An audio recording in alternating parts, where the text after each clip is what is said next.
In the world of Korean television dramas, audiences have witnessed countless controversies involving historical accuracy, costumes, or cultural representation. Yet the case of Perfect Crown feels fundamentally different.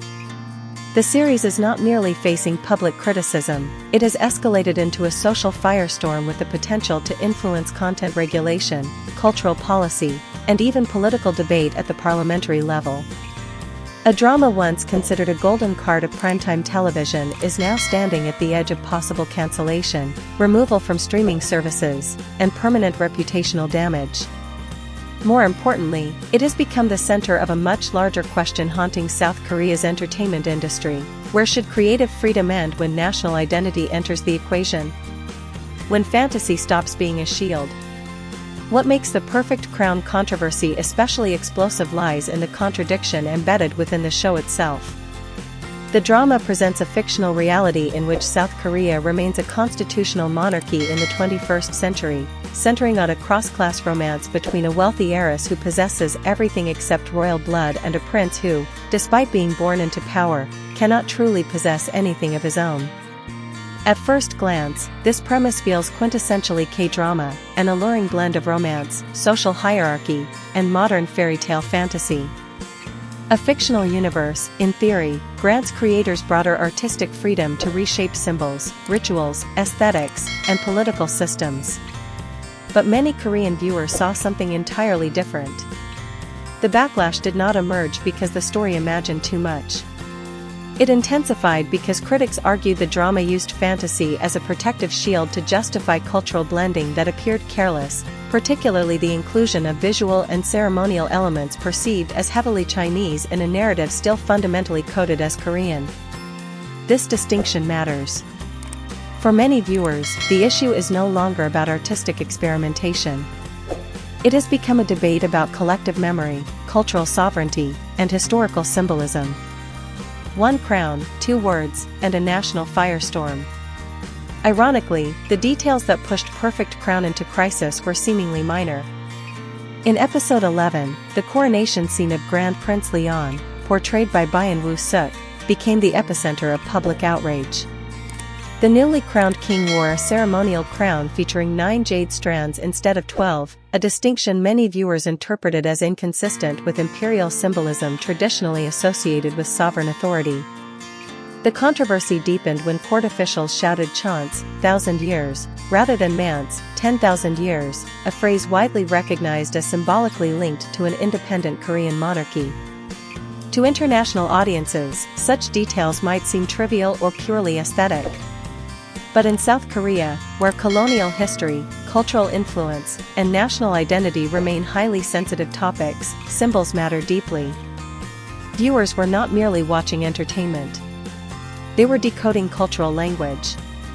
And when that symbolic language appeared wrong, trust in the production fractured almost immediately.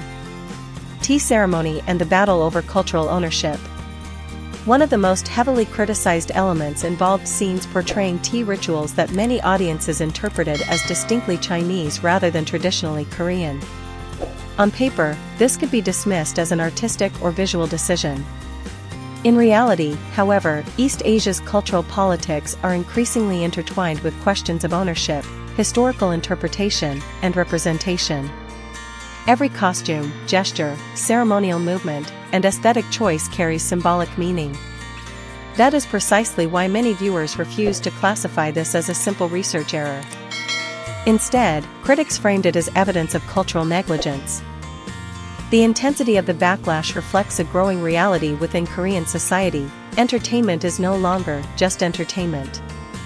High-profile productions now carry an implicit responsibility to represent national identity with care.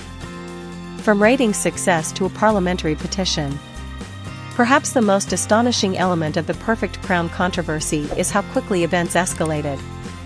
The drama had initially enjoyed impressive ratings and enormous online discussion, with many predicting it would become one of the defining television hits of the year. Then came the turning point. Public frustration transformed into organized civic action. A petition demanding the cancellation of the drama on South Korea's National Assembly public petition platform surpassed 50,000 signatures in only 4 days, an astonishing pace that shocked observers. Crossing that threshold means the issue qualifies for formal review by a standing parliamentary committee. The significance here is not necessarily whether the drama will ultimately be banned. The greater concern lies in precedent. If a fictional television drama becomes subject to state-level scrutiny over perceived cultural distortion, the ripple effects could reshape the entire entertainment industry. Screenwriters may become more cautious.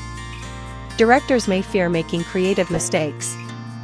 Studios and investors may avoid historically inspired or culturally sensitive narratives altogether. The consequences could extend far beyond a single television show. Why public apologies failed to calm the storm. As criticism intensified, IU, Byun Woo-suk, director Park Jun-hwa, and screenwriter Yoo Ji-won all issued public apologies. Ordinarily, this would represent the standard crisis management playbook within Korean entertainment. This time, however, it barely moved public sentiment. The reason appears structural. Audiences are not treating this controversy as an isolated mistake committed by individuals. Celebrity scandals may be mitigated through sincerity and remorse. But disputes involving national identity function differently. People demand accountability from systems, not personalities. Who approved the costumes? Who consulted on historical symbolism? Who authorized the visual language? Who bears responsibility when millions believe national identity has been misrepresented? In this context, apologies were never likely to end the controversy. At best, they shifted the conversation from emotional outrage toward institutional responsibility. Will Perfect Crown truly be executed? Whether Perfect Crown will ultimately disappear remains uncertain. Meeting the signature threshold does not automatically guarantee cancellation. The parliamentary review process is complex, and outcomes vary significantly. Yet the greatest damage may already have occurred. A drama once poised to become a defining romantic fantasy phenomenon is now remembered first for allegations of historical and cultural distortion. That is the brutal paradox of the streaming era. Audiences can elevate a production to massive success in a matter of weeks, but public opinion can dismantle it just as quickly. And perhaps the most unsettling question left behind by Perfect Crown is not, will the drama be cancelled? Instead, it is this. In an age where culture is treated as a form of national territory, how much freedom can artistic imagination truly afford? From a national blockbuster to the brink of cancellation, is Perfect Crown paying the price for a mistake bigger than historical distortion? In an age where culture is treated as a form of national territory, how much freedom can artistic imagination truly afford?